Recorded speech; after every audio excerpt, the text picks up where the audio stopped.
L'homme britannique m'a regardé droit dans les yeux, a jeté un coup d'œil à la clé en laiton terni, que je tenais dans ma main, et a prononcé des mots qui m'ont soudainement coupé les jambes. Mademoiselle Carter, nous cherchons cette clé depuis 47 ans. Pendant un instant, aucun de nous n'a bougé. Le vent du Wyoming faisait grincer la balancelle du Porsche, juste derrière moi. Une camionnette passait sur la route départementale. Tout semblait parfaitement normal. Pourtant, d'une manière ou d'une autre, ma vie entière venait de basculer. Je me souviens de l'avoir dévisagé, en pensant qu'il s'était trompé de maison, de femme, et de clé. Car, 2 semaines plus tôt, tous les membres de ma famille avaient ri lorsque j'en avais hérité, y compris mon propre père. Pour comprendre comment je me suis retrouvé, à 62 ans, debout sur mon Porsche avec un inconnu venu d'Angleterre, me posant des questions sur une clé qui, soi-disant, avait de l'importance pour le palais de Buckingham, je dois remonter au jour du décès de mon grand-père. Je m'appelle Evelyn Carter. Je suis né et j'ai grandi en périphérie de Sheridan, dans le Wyoming. Si vous avez déjà vécu dans une région de ranch, vous savez comment fonctionnent les familles comme la nôtre. La terre n'est pas seulement une propriété. C'est une identité. C'est une histoire. C'est une fierté. Et, parfois, c'est une source de problèmes. Mon grand-père, Walter Carter, était le genre d'homme que les gens respectaient. Un vétéran de la guerre de Corée, un éleveur, un homme qui vous serrait la main fermement, et qui vous regardait droit dans les yeux.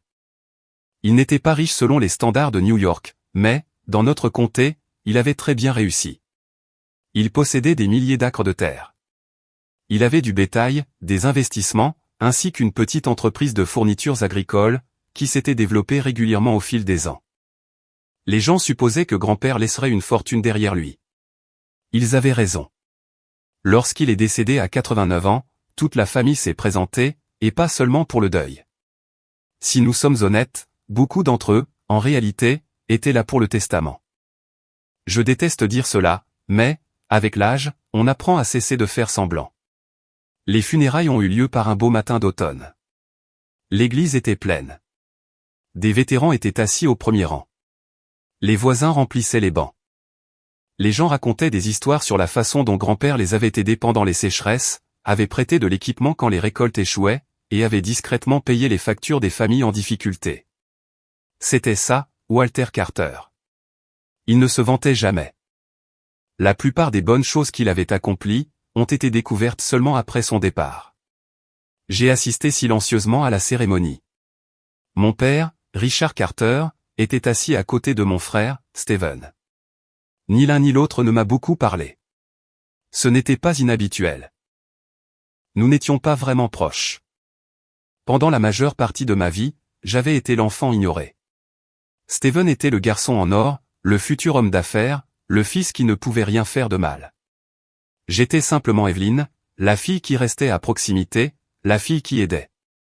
La fille de qui l'on attendait de la compréhension.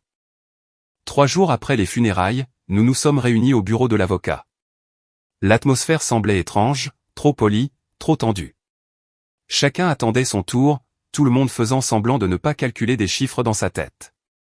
L'avocat, Harold Benson, connaissait grand-père depuis des décennies. Son visage était sérieux, lorsqu'il a ouvert le dossier. Walter voulait que ses volontés soient respectées, exactement telles qu'elles étaient rédigées. Mon père a hoché la tête. Stephen a croisé les bras, d'un air confiant. Je suis restée assise, en silence. Puis, la lecture a commencé. Le ranch est allé à mon père. Les 3000 acres, chaque pâturage, chaque bâtiment, et chaque pièce d'équipement. Papa avait l'air satisfait. Pas ému, mais satisfait. Ensuite, ce fut le tour de l'entreprise agricole. Elle est revenue entièrement à Stephen. Mon frère a essayé de cacher son sourire. Il a échoué. L'entreprise rapportait d'excellents revenus depuis des années. Tout le monde le savait. Divers proches ont reçu des héritages en espèces, des comptes d'épargne, des certificats, des investissements. Au moment où l'avocat est arrivé à mon nom, honnêtement, je ne m'attendais pas à grand-chose. Peut-être un peu d'argent, peut-être un petit compte, ou bien le vieux camion de grand-père. Au lieu de cela, Harold a fait une pause. Il a ouvert une enveloppe séparée. Puis, il m'a regardé directement. Evelyn. Sa voix s'est adoucie. Ton grand-père t'a laissé ceci. Il m'a tendu une petite boîte en bois. C'était tout. Juste une boîte. La pièce est devenue très silencieuse. Je l'ai ouverte. À l'intérieur, il y avait une vieille clé en laiton. Rien d'autre. Pas de diamant, pas de certificat d'action, pas d'acte de propriété, juste une clé. En dessous, reposait un petit mot manuscrit plié. J'ai ouvert le mot. L'écriture était indubitablement celle de grand-père. Il disait, un jour, quelqu'un viendra demander ceci. Écoute, avant de juger. Avec amour, grand-père. Je l'ai lu 2 fois, puis une 3e fois. Je n'avais absolument aucune idée de ce que cela signifiait.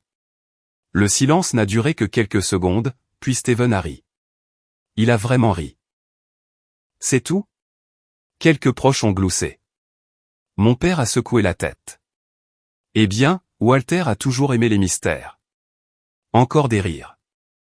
Steven s'est penché en arrière sur sa chaise. On dirait que grand-père a laissé la chasse au trésor à Evelyn. La pièce a de nouveau explosé de rire. J'ai forcé un sourire. Que pouvais-je faire d'autre? Mais la vérité, c'est que le rire faisait mal. Pas à cause de l'argent. À 62 ans, je ne courais pas après la fortune. J'étais propriétaire de ma maison. Je payais mes factures. Je vivais confortablement. Ce qui m'a blessé, c'est le message que tout le monde a immédiatement déduit. Que je n'étais pas assez importante pour hériter de quelque chose de significatif. Qu'après des années passées à aider grand-père, c'était, d'une certaine manière, tout ce que je méritais. Puis, papa a prononcé la phrase que je n'oublierai jamais. Il a pointé du doigt la boîte. On dirait que tu as eu les déchets. Encore des rires. Oh, je n'ai pas discuté. J'ai simplement fermé la boîte, remercié l'avocat, et je suis rentré chez moi. Le trajet du retour a duré près de 40 minutes. Les plaines du Wyoming s'étendaient à l'infini autour de moi. Des herbes dorées, un ciel bleu, et les montagnes bigornes au loin. Normalement, cette vue m'apaisait. Mais pas ce jour-là. Ce jour-là, je n'arrêtais pas d'entendre leurs voix, leurs rires, et leurs suppositions. Je pensais à tous ces après-midi passés à aider grand-père, après la mort de grand-mère. Les rendez-vous chez le médecin, les courses, les visites à l'hôpital, et les heures passées assises sur son porche à boire du café, en écoutant ses histoires. Rien de tout cela n'avait été fait pour de l'argent. Mais, soudain, je me sentais stupide. Peut-être avait-il raison. Peut-être que grand-père m'avait simplement donné un souvenir sentimental. Peut-être qu'il n'y avait aucune signification plus profonde. Au cours des 2 semaines suivantes, la vie a repris son cours normal. Papa se concentrait sur le ranch. Steven célébrait sa nouvelle acquisition de l'entreprise. Les membres de la famille parlaient sans cesse des héritages. La clé, quant à elle, restait sur la table de ma cuisine. Parfois, je la prenais, je l'étudiais, je la retournais. Elle avait l'air vieille et lourde. Le laiton était usé et lisse par endroits. Aucune marque, aucun indice, juste une clé et un étrange message. Un jour, quelqu'un viendra demander ceci. Écoute, avant de juger. Ces mots restaient gravés dans mon esprit. Puis, on a frappé à la porte. Un jeudi après-midi, vers 15 heures, j'ai ouvert ma porte d'entrée. Une berline de luxe noire était garée dans mon allée. Un monsieur aux cheveux gris se tenait sur mon porche, vêtu d'un costume sombre. Poli, professionnel, et britannique. Mademoiselle Evelyn Carter? Oui. Il m'a tendu une carte de visite. Je suis Malcolm Reed. J'ai jeté un coup d'œil à la carte, puis à nouveau vers lui. Je crois, dit-il prudemment, que vous possédez peut-être un objet qui a disparu depuis 1979. Mon estomac s'est noué. Il a regardé au-delà de moi, vers l'intérieur de la maison, puis de nouveau dans mes yeux. Plus précisément, a-t-il ajouté, une vieille clé en laiton. Le monde m'a soudainement semblé très silencieux. J'ai lentement glissé la main dans ma poche, et j'ai sorti la clé. Son expression a changé instantanément. Du soulagement, de l'incrédulité, et presque de la gratitude. Puis, il a murmuré la phrase qui allait tout changer. Mademoiselle Carter, nous cherchons cette clé depuis 47 ans. Je suis resté figé sur mon porche. La clé en laiton m'a soudain paru beaucoup plus lourde, dans le creux de ma main. Le gentleman britannique, Malcolm Reed, l'a fixé comme s'il venait de retrouver une pièce manquante de l'histoire. Pendant plusieurs secondes, aucun de nous n'a parlé. Finalement, j'ai réussi à poser la question la plus évidente. De quoi parlez-vous exactement? Son expression s'est adoucie. Puis-je entrer, mademoiselle Carter? Toutes les sonnettes d'alarme ont commencé à retentir dans ma tête. À 62 ans, j'avais appris à ne pas faire confiance aux inconnus, en particulier aux inconnus arrivant dans des voitures étrangères onéreuses, et parlant de clés perdues. Je pense que vous feriez mieux de vous expliquer d'abord. Il a hoché la tête avec respect. C'est de bonne guerre. Puis, il a fouillé dans une mallette en cuir. Ce qu'il en a sorti ensuite a tout bouleversé. Le premier objet était une photographie, un vieux cliché en noir et blanc. Les bords étaient jaunis par le temps. 2 jeunes hommes se tenaient côte à côte, en uniforme militaire. L'un d'eux était mon grand-père. Je l'ai reconnu instantanément, malgré les décennies qui s'étaient écoulées. Ses larges épaules, sa mâchoire forte, et son regard calme. L'autre homme m'était totalement inconnu. Jeune, britannique, et élégant, même dans cette tenue militaire. Qui est-ce, ai-je demandé. Malcolm a baissé les yeux sur la photo. Son nom était Edward Harrington. Ce nom ne signifiait rien pour moi, du moins, pas encore. 10 minutes plus tard, nous étions assis à la table de ma cuisine. Le café refroidissait entre nous, sans que personne n'y touche. La clé reposait au centre. Malcolm a soigneusement organisé une pile de documents.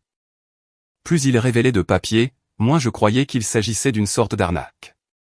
Des dossiers militaires, des photographies, des lettres, des sceaux gouvernementaux, et des archives historiques. Tout semblait authentique.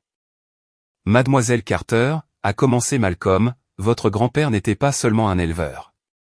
J'ai ri doucement. Je le sais. C'était un vétéran. Malcolm a hoché la tête. Oui. Mais, ce que la plupart des gens ignorent, c'est que durant la guerre de Corée, il a été impliqué dans un incident qui est resté confidentiel pendant des décennies. Je me suis adossé à ma chaise. L'histoire devenait de plus en plus étrange, de minute en minute. Quel genre d'incident? Il a ouvert un autre dossier. À l'intérieur, se trouvait un rapport militaire. Plusieurs sections avaient clairement été déclassifiées, des années auparavant. Un nom apparaissait à plusieurs reprises. Walter Carter, mon grand-père. Malcolm a alors commencé à raconter une histoire, que je n'avais jamais entendue auparavant. En 1952, l'unité de grand-père avait été assignée pour soutenir une opération multinationale, près de la frontière coréenne. Parmi le personnel présent, il y avait un jeune courrier diplomatique britannique, nommé Edward Harrington. Officiellement, Harrington n'était pas censé se trouver près des zones de combat actifs. Officieusement, il transportait des documents diplomatiques hautement sensibles. Un soir, leur convoi a été attaqué. Plusieurs véhicules ont été détruits. Les communications ont été coupées. Le chaos a éclaté. Selon les témoignages, Harrington s'est retrouvé piégé dans un camion de transport endommagé. Les tirs ennemis bloquaient tout le monde. Plusieurs soldats ont tenté un sauvetage. Aucun n'a pu l'atteindre. C'est alors que Walter Carter s'est porté volontaire. Mon grand-père, cet éleveur tranquille que je connaissais, cet homme qui passait ses matinées à nourrir le bétail, et ses après-midi à boire du café sur son porche. Cet homme-là. Malcolm a glissé un autre document vers moi. J'ai fixé le rapport. Les détails ont fait battre mon cœur à tout rompre. Walter Carter avait traversé près de 80 mètres à découvert, sous le feu ennemi. Seul, il a atteint le camion, a libéré Harrington, l'a transporté en sécurité, puis est retourné aider à l'évacuation de 2 soldats blessés. L'opération a sauvé plusieurs vies, dont celle de Harrington. J'ai lu le rapport 2 fois, puis une 3e. Grand-père ne m'avait jamais parlé de rien de tout cela. Malcolm a souri. Selon tous ceux qui l'ont connu, il parlait rarement de la guerre. C'était vrai. Chaque fois que les gens posaient des questions, grand-père changeait généralement de sujet. J'avais toujours supposé que de douloureux souvenirs en étaient la raison. Maintenant, je me demandais ce qu'il avait bien pu garder d'autre pour lui. Après la guerre, a poursuivi Malcolm, Monsieur Harrington est retourné en Grande-Bretagne. Qu'est-il devenu? Il est entré au service du gouvernement. Malcolm a fait une pause. Finalement, il est devenu un conseiller de confiance pour plusieurs membres de la Maison royale. J'ai cligné des yeux. La Maison royale? Oui. J'ai soudainement compris pourquoi le palais de Buckingham était impliqué, du moins en partie. Mais, je ne comprenais toujours pas le rôle de la clé. Malcolm a alors ouvert un autre dossier. Celui-ci contenait des lettres. Des dizaines de lettres, beaucoup d'entre elles écrites à la main, certaines signées par Harrington, d'autres par mon grand-père. Leur correspondance s'étendait sur des décennies. Les deux hommes étaient restés amis, des amis très proches. J'ai senti une boule se former dans ma gorge. Grand-père avait écrit des lettres à cet homme pendant près de 40 ans. Pourtant, je n'avais jamais entendu son nom. Cette prise de conscience m'a semblé étrangement triste. Même après toutes ces années passées ensemble, des pans entiers de la vie de grand-père étaient restés complètement cachés. Puis, Malcolm a finalement abordé le sujet de la clé. En 1979, a-t-il expliqué, Monsieur Harrington s'est retrouvé responsable de la protection de certains documents. Quel genre de documents? Des documents historiques. Des documents importants. Extrêmement importants. Son ton m'a fait m'asseoir un peu plus droite. Assez important pour qu'ils aient besoin de disparaître temporairement. J'ai froncé les sourcils. Disparaître? Malcolm a hoché la tête. Il y avait des inquiétudes concernant le vol, ainsi que des accès non autorisés. Rien de criminel, rien de scandaleux, simplement des archives historiques sensibles, dont la protection était jugée essentielle. Il a pointé du doigt la clé en laiton. Monsieur Harrington a confié l'accès à ces documents à une seule et unique personne. Je connaissais déjà la réponse. Mon grand-père. Oui. La pièce m'a semblé incroyablement silencieuse. Dehors, une sturnelle des prés s'est posée près de la clôture. Un tracteur bourdonnait, quelque part au loin. Des sons ordinaires du Wyoming. Pendant ce temps, la vie de mon grand-père devenait de moins en moins ordinaire à chaque minute. Pourquoi lui? Malcolm a souri. Parce que votre grand-père avait déjà prouvé qu'on pouvait lui confier la vie d'un autre homme. Cette réponse m'a frappé, plus fort que je ne l'aurais cru. Pas parce que cela sonnait de manière dramatique. Mais parce que cela ressemblait exactement à grand-père. Fiable, constant, digne de confiance. Ces qualités que personne ne célèbre, jusqu'au jour où l'on en a désespérément besoin. L'arrangement était simple, a continué Malcolm. Un conteneur de dépôt sécurisé a été mis en place. Un coffre-fort de dépôt, similaire à ceux des banques, bien que considérablement plus sécurisé. Et grand-père a eu la clé. Oui, la seule clé. Malcolm a hésité, puis a hoché la tête. L'unique clé. J'ai fixé l'objet en laiton, qui reposait sur ma table. Soudain, elle ne semblait plus du tout ordinaire. 47 ans. Pendant 47 ans, des gens l'avaient cherchée. Pourtant, elle était restée dans la maison de mon grand-père, pendant tout ce temps. Que s'est-il passé? Malcolm a soupiré. Monsieur Harrington est décédé de façon inattendue, au début des années 1980, avant d'avoir pu récupérer les documents. Je vois. Personne ne savait où se trouvait la clé? Non. J'ai baissé les yeux, car grand-père ne l'avait jamais dit à personne avec précision. Les recherches ont commencé. Les registres ont été examinés, les propriétés inspectées, et les anciens associés interrogés. Rien. La clé s'était volatilisée.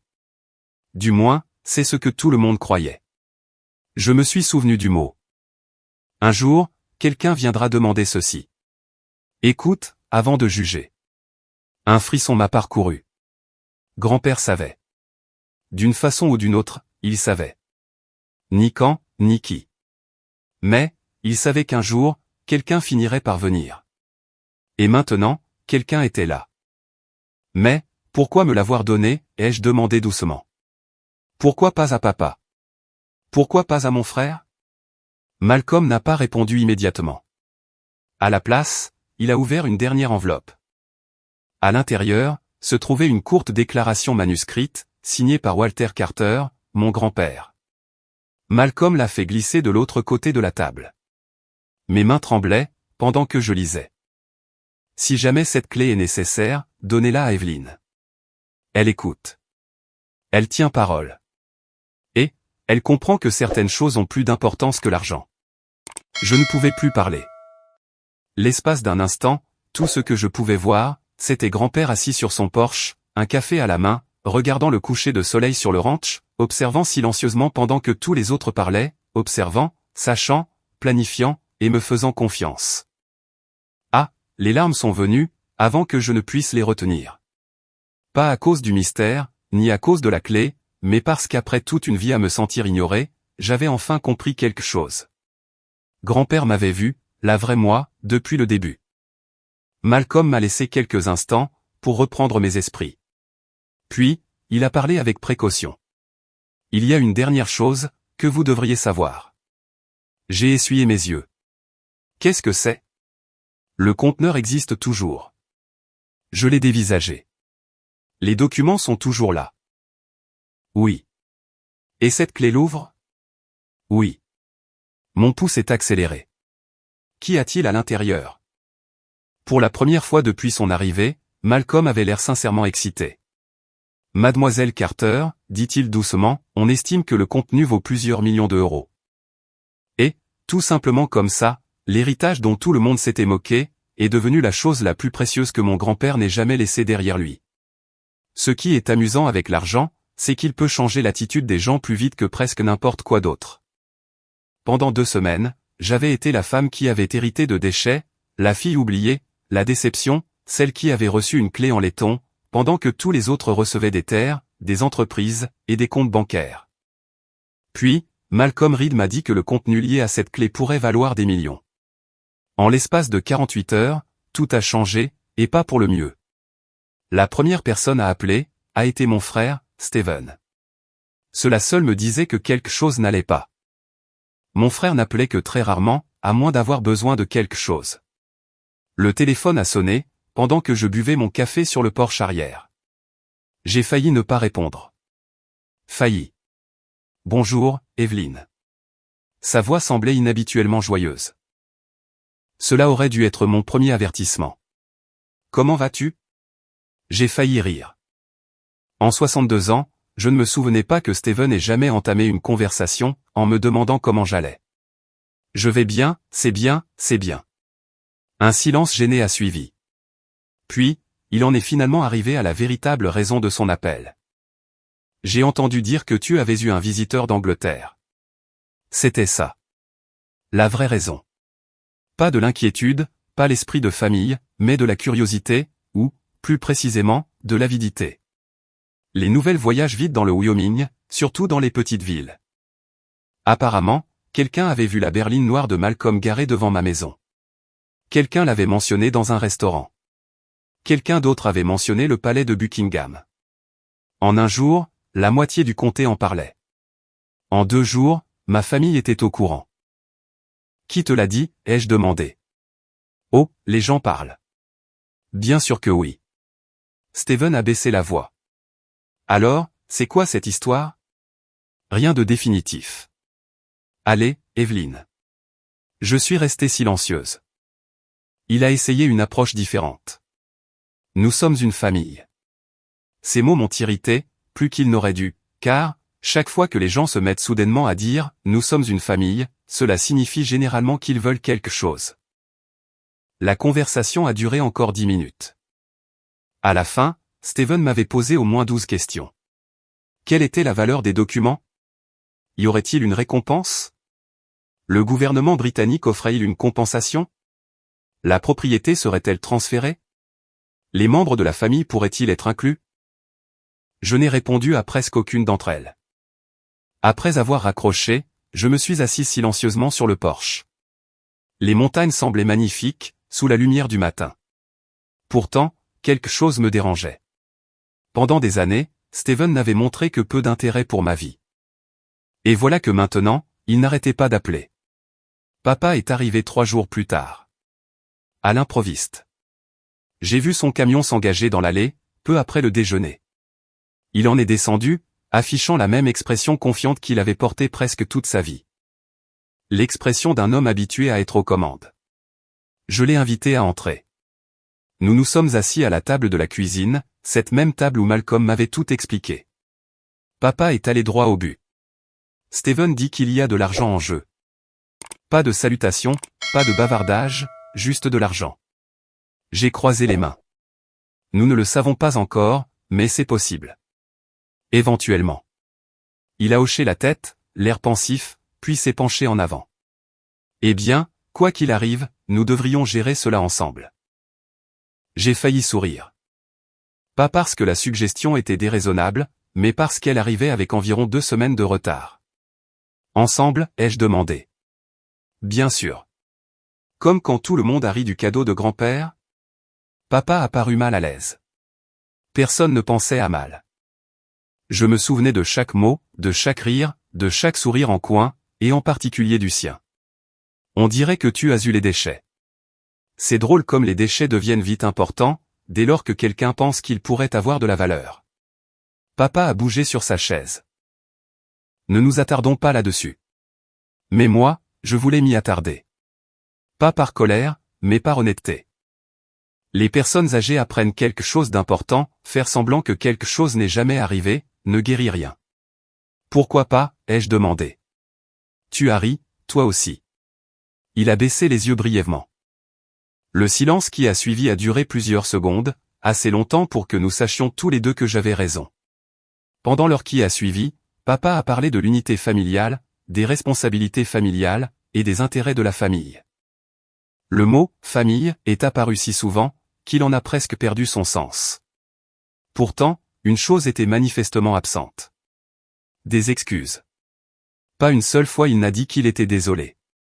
Pas une seule fois il n'a admis qu'il m'avait maltraité. Au lieu de cela, il a parlé comme si la situation appartenait naturellement à tout le monde. Comme si la décision explicite de grand-père n'avait soudain plus aucune importance. Lorsqu'il est enfin parti, je me suis senti épuisé. Pas en colère, juste fatigué. La semaine suivante a apporté son lot de surprises supplémentaires. Des cousins ont commencé à appeler. Des tantes, à qui je n'avais pas parlé depuis des années, voulaient soudainement déjeuner avec moi. Les gens s'intéressaient à mon emploi du temps, à mes projets, et à ma relation avec Malcolm. Je me sentais comme une femme qui venait de gagner par accident à la loterie. Tout le monde se souvenait soudainement de mon numéro de téléphone. Pendant ce temps, Malcolm poursuivait son enquête. Plusieurs longs appels téléphoniques ont suivi. Des documents circulaient entre des historiens, des avocats, et des archivistes. Finalement, il a appelé avec une nouvelle majeure. Le conteneur a été localisé. J'ai failli laisser tomber le téléphone. Quoi? Le coffre-fort? Mon cœur s'est mis à battre la chamade. Vous l'avez trouvé? Oui. Où? Dans un établissement bancaire privé, à Londres. Je me suis assise immédiatement. Après toutes ces années, après des décennies, le conteneur existait toujours, attendant, verrouillé, et intact. Une semaine plus tard, Malcolm est revenu dans le Wyoming. Cette fois, en apportant des documents supplémentaires. Tout était organisé. Les projets de voyage, les procédures de sécurité, les documents juridiques, et les vérifications historiques. L'ampleur de la préparation m'a étonné. De toute évidence, il ne s'agissait pas d'une boîte de stockage oubliée. Cela avait une très grande importance. C'est alors qu'est arrivée la découverte qui m'a le plus choqué. La clé n'était pas seulement symbolique. Elle fonctionnait réellement. Sans elle, le conteneur ne pouvait légalement pas être ouvert, conformément à l'accord initial. Mon grand-père en avait protégé l'accès pendant près d'un demi-siècle. Simplement en tenant une promesse dont personne d'autre ne soupçonnait même l'existence. Plus nous nous rapprochions de l'ouverture du conteneur, plus la pression de ma famille devenait forte. Steven appelait presque quotidiennement. Papa a commencé à passer régulièrement. Leurs questions devenaient de plus en plus précises. Combien pensez-vous que cela vaut? Ont-ils offert une compensation? La propriété sera-t-elle partagée? Quel pourcentage revient à la famille? Un soir, Steven a finalement dit ce qu'il pensait depuis le début. Tu sais, grand-père aurait voulu que nous en profitions tous. J'ai failli rire, car nous savions tous les deux que ce n'était pas vrai. Grand-père avait déjà pris sa décision, de manière claire, délibérée, et légale, et Steven détestait ça.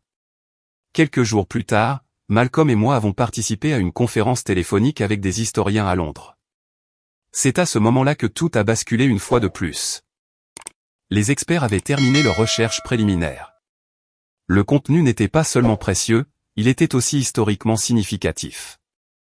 Des documents potentiellement très importants liés à la diplomatie d'après-guerre, des correspondances personnelles, des dossiers militaires, des journaux intimes, et des matériaux que l'on croyait perdus depuis des décennies. Je suis resté assise en silence, pendant qu'ils discutaient de la préservation, de l'authentification, et de l'importance historique. L'argent, soudainement, est passé au second plan. Ce qui comptait, c'était l'histoire, la vérité. Ensuite, l'un des historiens a fait un commentaire que je n'oublierai jamais. Votre grand-père a peut-être préservé l'une des collections privées les plus importantes que nous ayons rencontrées depuis des années. J'ai regardé par ma fenêtre. Le coucher de soleil du Wyoming teintait le ciel d'orange. Grand-père aurait détesté toute cette attention. Il n'était pas ce genre d'homme. Pourtant, d'une manière ou d'une autre, la vérité finissait par le rattraper. 3 jours plus tard, un autre appel téléphonique est arrivé. Celui-ci venait de Malcolm. Sa voix semblait différente. Excitée. Mademoiselle Carter. Oui. Nous avons terminé un examen préliminaire de plusieurs registres d'inventaire. Et, vous devriez savoir quelque chose, avant que l'histoire ne devienne publique. Une sensation étrange s'est installée dans mon estomac. Quelle histoire? L'histoire de Walter Carter. Je me suis penché en avant. Qu'y a-t-il à ce sujet? Il y a eu une brève pause. Puis, Malcolm a prononcé les mots, qui allaient bientôt transformer mon grand-père en une actualité nationale. Un grand journal américain veut l'exclusivité, pour publier le récit de ses actions pendant la guerre. J'ai senti mon souffle se couper. Car, pour la première fois, j'ai réalisé qu'il ne s'agissait plus d'argent. Il s'agissait d'un héritage moral. Et, une fois que la vérité éclaterait, tout le monde, y compris mon père et mon frère, apprendrait enfin qui avait réellement été Walter Carter. Le premier article de journal est paru un dimanche matin.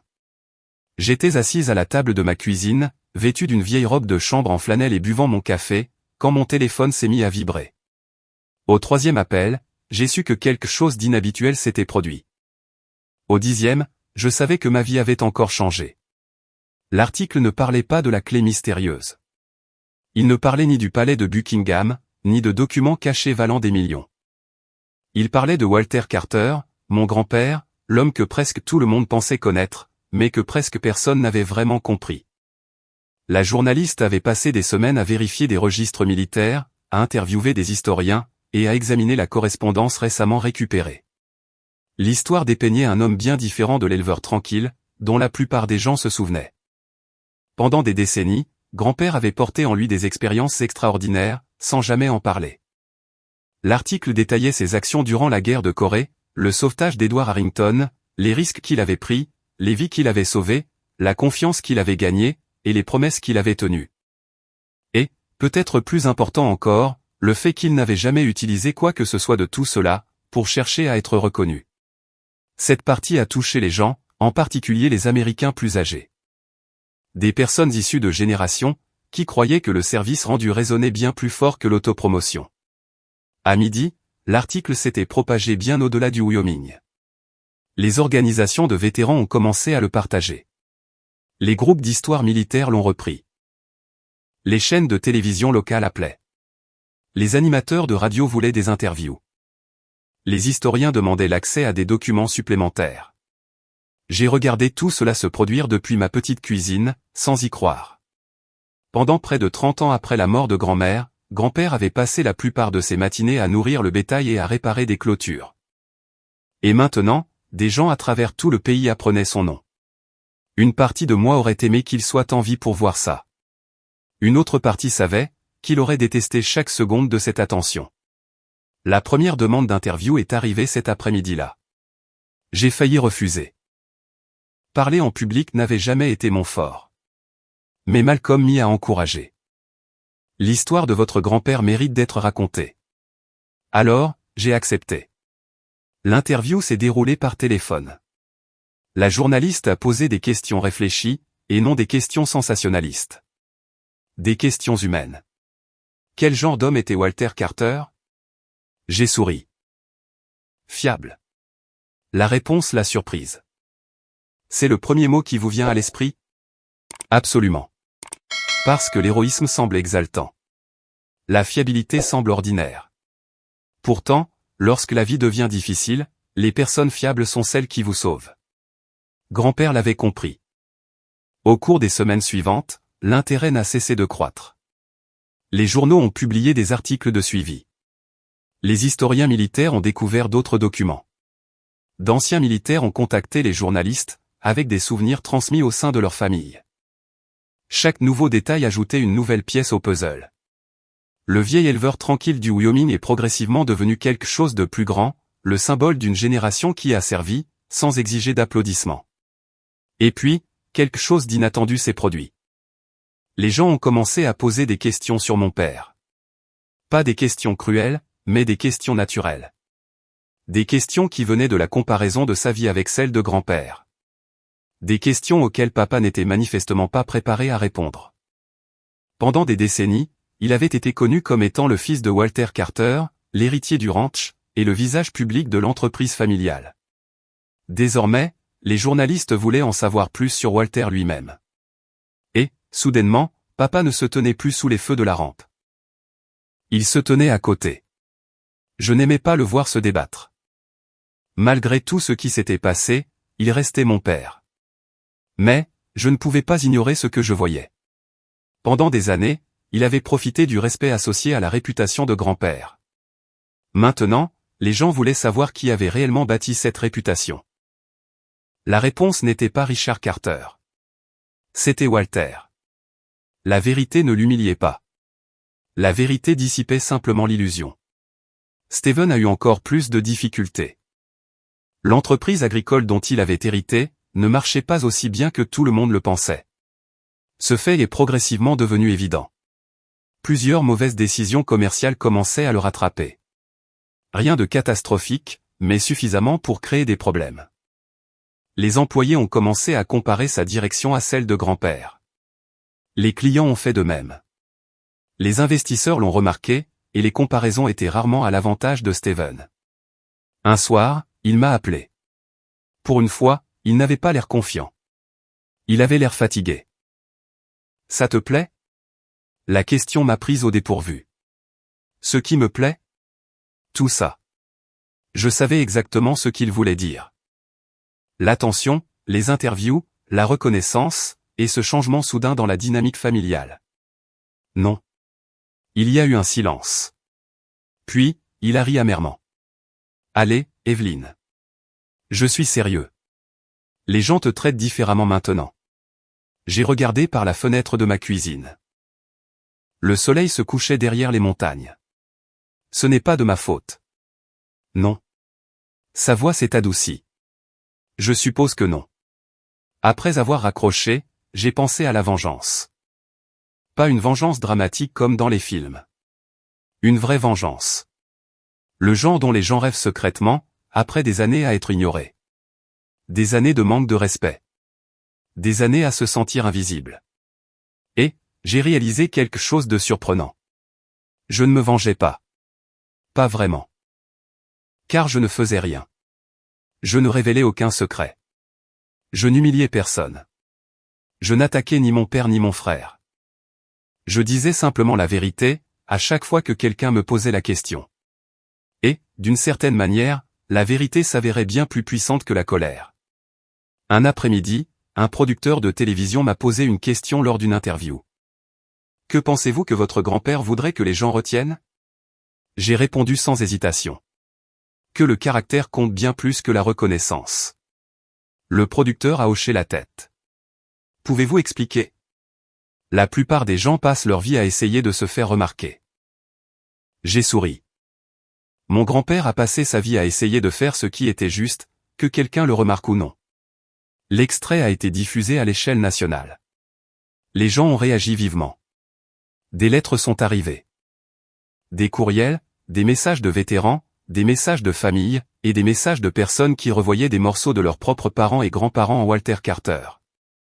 La plus grande ironie était que grand-père recevait enfin de la reconnaissance, précisément parce qu'il ne l'avait jamais cherché.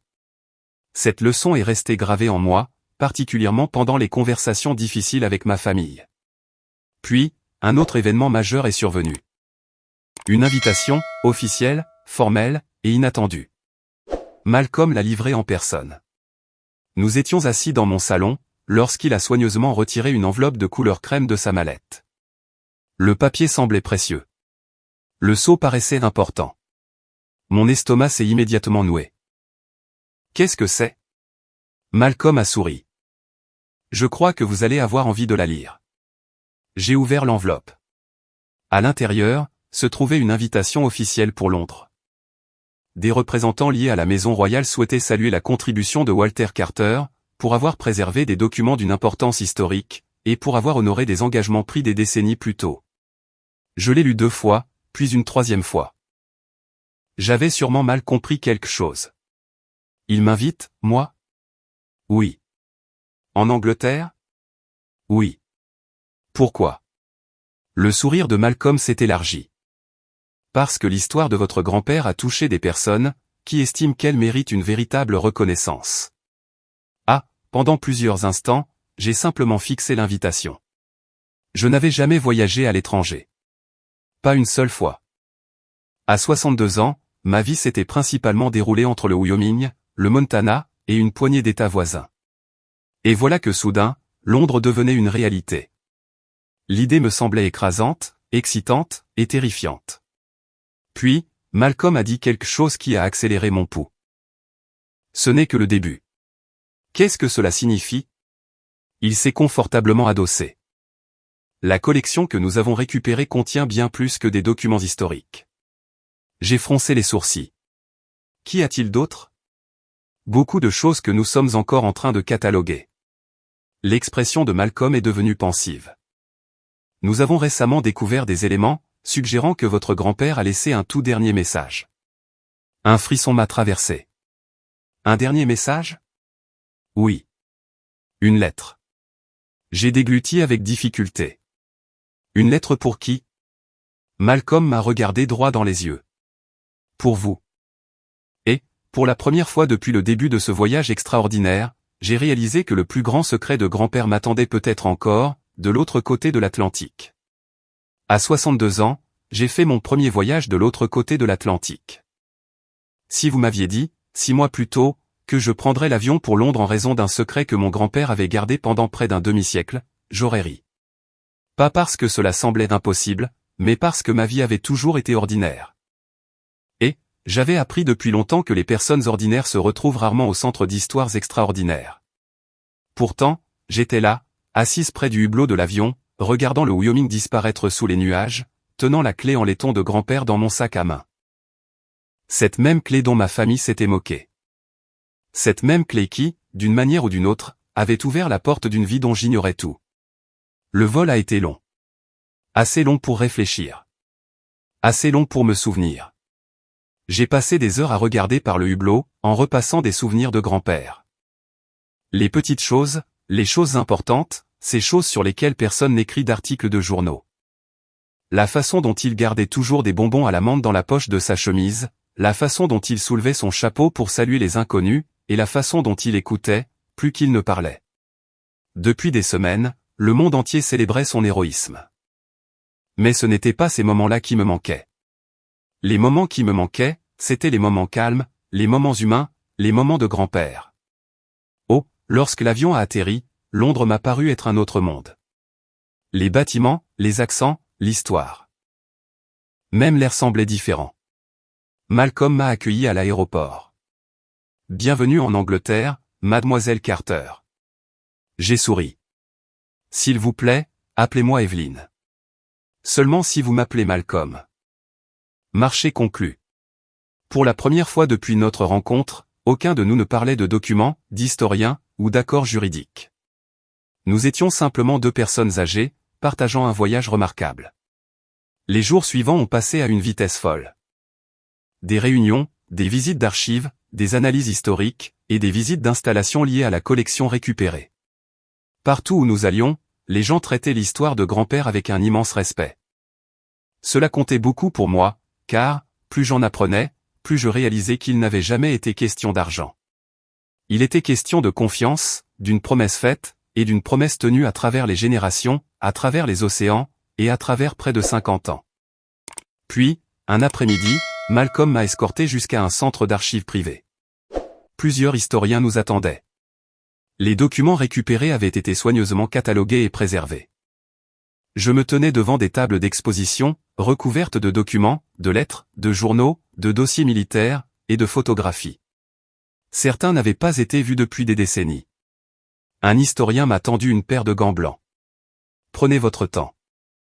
J'ai hoché la tête, puis j'ai soulevé délicatement le premier journal. L'écriture de mon grand-père m'a sauté aux yeux. Pendant un instant, je n'ai plus pu respirer. J'ai eu l'impression qu'il venait tout juste de revenir dans la pièce. J'ai passé des heures à lire, page après page, souvenir après souvenir. Des histoires qu'il n'avait jamais partagées, des expériences dont il n'avait jamais discuté, et des pensées qu'il avait gardées privées. Certaines entrées décrivaient les événements de la guerre. D'autres décrivaient la vie au Wyoming. Beaucoup mentionnaient la famille, y compris moi. C'est ce qui m'a le plus surprise. J'ai trouvé des références à des anniversaires, des conversations, des visites, et à des moments simples dont je me souvenais à peine. Pourtant, grand-père les avait notés, préservés, et valorisés, bien plus que je ne l'avais jamais réalisé. Le lendemain matin, ce fut la cérémonie. L'événement n'était pas immense. Il n'était pas conçu pour la télévision. Ce n'était pas un grand spectacle. Au lieu de cela, c'était digne, respectueux, et intime. Exactement le genre de reconnaissance que grand-père aurait préféré. Des représentants de plusieurs institutions étaient présents. Des historiens militaires, des archivistes, des responsables liés à la maison royale, et une poignée d'invités. Rien d'extravagant, rien d'excessif, juste de la gratitude. Lorsqu'ils ont parlé de Walter Carter, ils ne se sont pas concentrés sur l'argent, la gloire, ou les gros titres. Ils se sont concentrés sur le caractère, l'intégrité, et la confiance.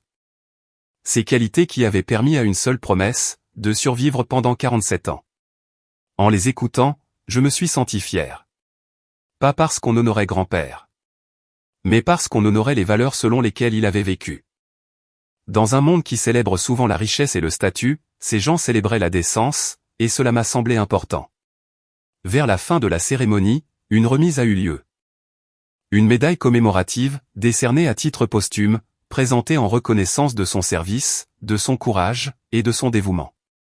Lorsqu'ils me l'ont tendue, l'émotion m'a presque submergé. J'aurais tant aimé que grand-père puisse l'accepter lui-même. C'est lui qui méritait ce moment. Pas moi, lui. Toujours lui. Plus tard cet après-midi-là, Malcolm s'est approché de moi en portant une petite boîte d'archives. Son expression a immédiatement attiré mon attention. Qu'est-ce que c'est ? Je crois que nous avons trouvé l'objet dont je vous avais parlé. Mon pouce est accéléré. La lettre ? Il a hoché la tête. La lettre. Pendant un instant, je n'ai plus pu bouger. Tout le reste a soudainement disparu. La cérémonie, la reconnaissance, les découvertes historiques, tout. Une seule chose comptait. Un dernier message de grand-père. Nous avons trouvé une pièce calme. Pas de journaliste. Pas d'historien. Juste Malcolm et moi. Il a posé délicatement la lettre devant moi. L'enveloppe était jaunie par le temps. Mon prénom apparaissait sur le devant, écrit avec l'écriture familière de grand-père. Evelyn. Rien de plus. Juste Evelyn. Les larmes ont immédiatement embué mes yeux. Mes mains tremblaient, lorsque je l'ai ouverte. À l'intérieur, il y avait une seule feuille pliée. Je l'ai dépliée avec soin. Puis, j'ai commencé à lire. La pièce a disparu. Les années ont disparu. Pendant un court instant, il n'y avait plus que grand-père et moi, pour une dernière conversation. La lettre n'était pas longue, mais chaque mot avait son importance. Il a expliqué pourquoi il m'avait choisi. Non pas parce que j'étais plus intelligente.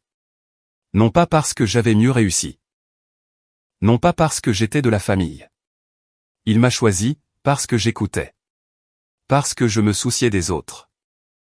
Parce que je comprenais des choses, qui ne pouvaient pas se mesurer en euros. Puis, je suis arrivé à la phrase qui m'a brisé. La phrase dont je me souviens encore, mot pour mot. La clé n'a jamais été le trésor. Le trésor, c'est de savoir qui tu es, quand personne ne croit en toi. J'ai arrêté de lire. Les larmes ont coulé instantanément. Plus fort qu'aux funérailles. Plus fort que lors de l'héritage. Plus fort que pendant la cérémonie. Parce que, soudain, tout prenait sens. Le ranch n'était pas l'essentiel. L'entreprise n'était pas l'essentiel. Les documents n'étaient pas l'essentiel. Même la clé n'était pas l'essentiel. La leçon, elle, était l'essentiel. Grand-père avait passé des années à regarder les gens évaluer la valeur, à travers les possessions, la terre, l'argent, les titres, et le succès. Pendant ce temps, il évaluait quelque chose de complètement différent. Le caractère, la patience, la loyauté, et l'intégrité. Pendant la majeure partie de ma vie, je m'étais discrètement demandé si le fait d'être ignoré signifiait être moins précieuse. La lettre a répondu à cette question pour toujours. Non, absolument pas. Les personnes qui crient le plus fort, ne sont pas toujours les plus fortes. Les personnes qui reçoivent le plus d'attention, ne sont pas toujours les plus importantes. Parfois, les personnes qui changent des vies sont celles que personne ne remarque. Grand-père l'avait remarqué, et c'était suffisant. Ce soir-là, je me suis assise seule dans ma chambre d'hôtel, regardant les lumières de la ville de Londres. La lettre reposait à mes côtés. La médaille était tout près. Pour la première fois depuis des semaines, je ressentais de la paix. Une véritable paix. Pas de l'excitation, pas de la justification. De la paix. Puis, mon téléphone a sonné. Le numéro venait du Wyoming. J'ai répondu immédiatement. Et, ce que j'ai entendu ensuite, a fait chavirer mon cœur. Mon père avait eu un grave problème de santé. Et soudain, tout ce qui s'était passé entre nous, m'a semblé bien moins important. Le vol de retour m'a semblé complètement différent du vol pour Londres. Lorsque j'avais quitté le Wyoming, mon esprit était plein de questions. Maintenant, il était plein de réponses. La lettre de grand-père reposait en sécurité dans mon bagage à main. J'ai dû la lire 20 fois pendant le trajet, peut-être plus. À chaque fois que je la lisais, un autre morceau de ma vie semblait se mettre en place. La clé n'a jamais été le trésor. Le trésor, c'est de savoir qui tu es, quand personne ne croit en toi. Ces mots sont restés avec moi, tout au long de la traversée de l'Atlantique. Mais, aussi réconfortants qu'ils fussent, ils ne pouvaient m'empêcher de m'inquiéter pour mon père. Dès l'instant où j'ai atterri au Wyoming, j'ai conduit directement de l'aéroport à l'hôpital. Les routes familières semblaient différentes, d'une certaine façon. Peut-être parce que j'avais changé.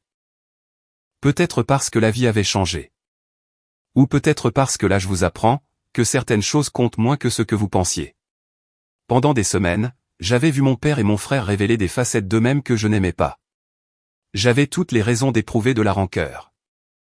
Pourtant, au moment où je me suis garé devant l'hôpital, rien de tout cela ne semblait important. Quand une personne que vous aimez est malade, les vieilles disputes perdent soudainement tout leur pouvoir. Papa avait l'air plus petit que dans mes souvenirs. C'est la première chose que j'ai remarquée. Pendant la majeure partie de ma vie, Richard Carter avait semblé plus grand que nature, fort, confiant, sûr de lui, le genre d'homme qui entrait dans une pièce en s'attendant à être écouté. Maintenant, il avait l'air fatigué, fragile, et plus vieux. Pour la première fois, je ne regardais pas mon père. Je regardais un homme de 84 ans. Et il y a une différence. Ses yeux se sont ouverts quand je suis entré. Pendant un instant, aucun de nous n'a parlé.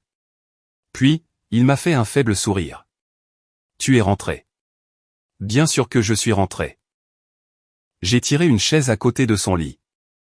Les machines bourdonnaient doucement autour de nous. Ni lui ni moi ne semblions savoir par où commencer.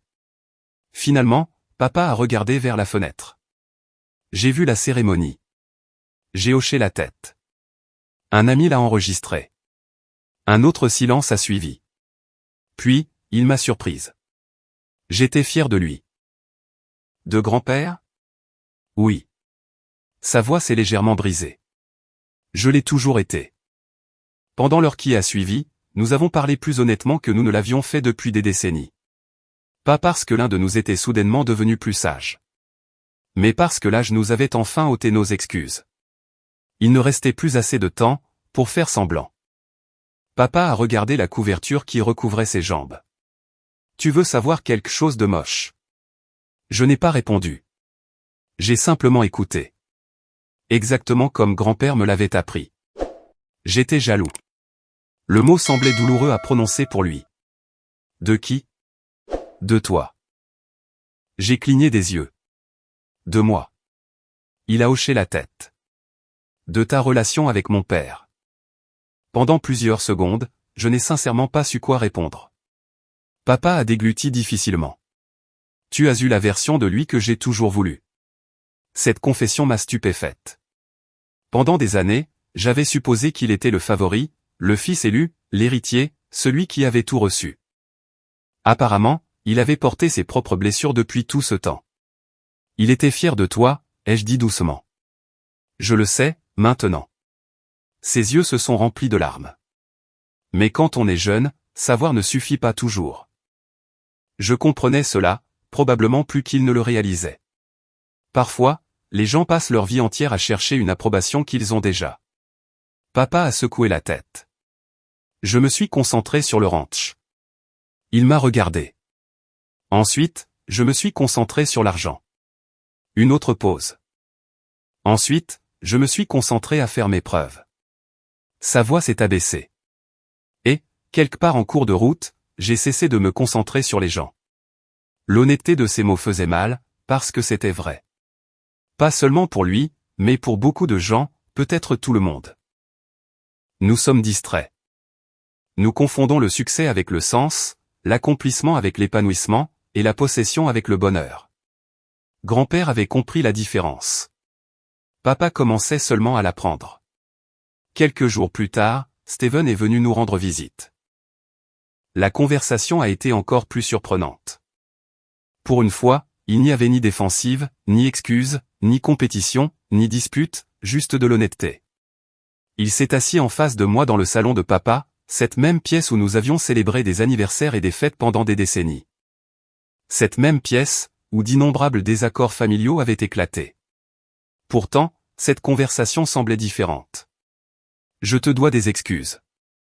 Je l'ai étudié attentivement. Il avait l'air épuisé. Plus vieux. Beaucoup plus vieux que l'homme d'affaires confiant, qui avait ri lors de la réunion d'héritage. Pourquoi? Son rire était sans humour. Par où devrais-je commencer? Aucun de nous n'a souri. Je t'ai maltraité.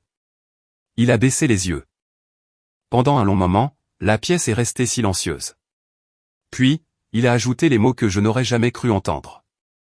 J'avais tort. Aucune explication. Aucune justification, aucun reproche, juste une prise de responsabilité. Rare, simple, et puissant. J'aurais pu le punir émotionnellement. Je veux dire, j'aurais pu énumérer chaque blessure, chaque insulte, chaque affront, chaque année où je m'étais senti invisible. Une partie de moi en a même eu envie, pendant environ 3 secondes. Puis, je me suis souvenu de la lettre de grand-père. Le trésor, c'est de savoir qui tu es, quand personne ne croit en toi. Je savais qui je voulais être. Et ce n'était pas une vieille femme aigrie, qui compte les points. Je te pardonne. Steven a eu l'air abasourdi. Juste comme ça? Non. J'ai souri doucement. Pas juste comme ça. Des années de douleur ne disparaissent pas instantanément, mais le pardon commence par une décision, et j'étais en train d'en prendre une. Les mois suivants ont apporté la guérison. Pas la perfection, mais la guérison. Il y a une différence. Les familles ne deviennent pas magiquement saines du jour au lendemain. Mais elles peuvent devenir plus saines. Papa s'est rétabli lentement. Steven a commencé à restructurer l'entreprise, avec plus d'humilité qu'auparavant. Les conversations sont devenues plus faciles. L'honnêteté est devenue plus courante. Pour la première fois depuis des années, nous nous sommes vraiment sentis comme une famille.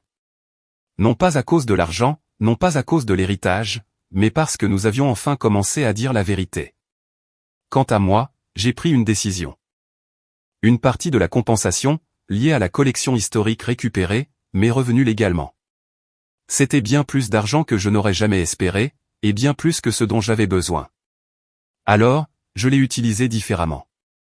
J'ai créé un fonds de bourse d'études, pour les familles de vétérans. Je me suis associé à des organisations historiques locales. J'ai aidé à créer des programmes éducatifs, préservant les histoires des générations plus anciennes, avant que ces histoires ne disparaissent à jamais. Parce que c'est ce que grand-père avait réellement protégé. Pas des documents, mais des histoires, des leçons, des valeurs, et la mémoire. 1 an plus tard, nous avons organisé une petite cérémonie près du ranch. Rien de compliqué, juste la famille, des amis, des vétérans, et des voisins. Le genre de rassemblement que grand-père aurait apprécié. Au coucher du soleil, je me suis tenu à côté d'une plaque commémorative, honorant Walter Carter. Le ciel du Wyoming s'étendait à l'infini au-dessus de nous. Une lumière dorée recouvrait les collines. L'espace d'un instant, tout m'a semblé exactement à sa place. Les gens me demandent souvent si j'étais en colère lorsque mon père a eu le ranch, et que mon frère a eu l'entreprise. La réponse est oui. Pendant un temps, je l'ai été. Les gens me demandent si je me suis senti justifié, lorsque la vérité a éclaté. Un peu, si je suis honnête. Mais, ces sentiments n'ont pas duré, car j'ai fini par comprendre quelque chose.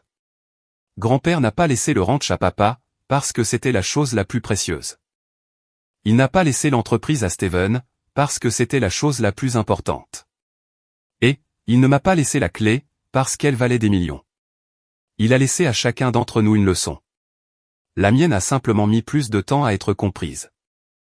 Aujourd'hui, la clé en laiton repose à l'intérieur d'une vitrine, dans ma maison. Les visiteurs me posent souvent des questions à son sujet. Parfois, je raconte l'histoire complète, parfois non. Mais, à chaque fois que je la regarde, je me souviens du dernier cadeau de grand-père. Pas la clé. Pas les documents, ni la reconnaissance, mais la leçon. La vérité, et la compréhension que le caractère compte, même quand personne ne regarde. Que la gentillesse compte, même quand personne ne la récompense. Que l'intégrité compte, même quand personne ne la remarque. Et que, parfois, l'héritage qui semble sans valeur, devient celui qui change votre vie. Alors, si cette histoire vous a rappelé quelqu'un que vous avez aimé, quelqu'un que vous avez perdu, ou quelqu'un que vous avez encore besoin de pardonner, j'espère que vous prendrez un moment pour penser à eux aujourd'hui. Et, si vous vous êtes déjà senti ignoré, sous-estimé, ou oublié, rappelez-vous ceci. Votre valeur n'est pas déterminée par ce que les gens vous donnent. Elle est déterminée par la personne que vous choisissez de devenir. Merci d'avoir passé ce temps avec moi. Si cette histoire a touché votre cœur, n'hésitez pas à la partager avec quelqu'un qui pourrait avoir besoin de ce rappel. Et si vous aimez les histoires de résilience, de pardon familial et de seconde chance, je serais honoré de vous compter parmi nous.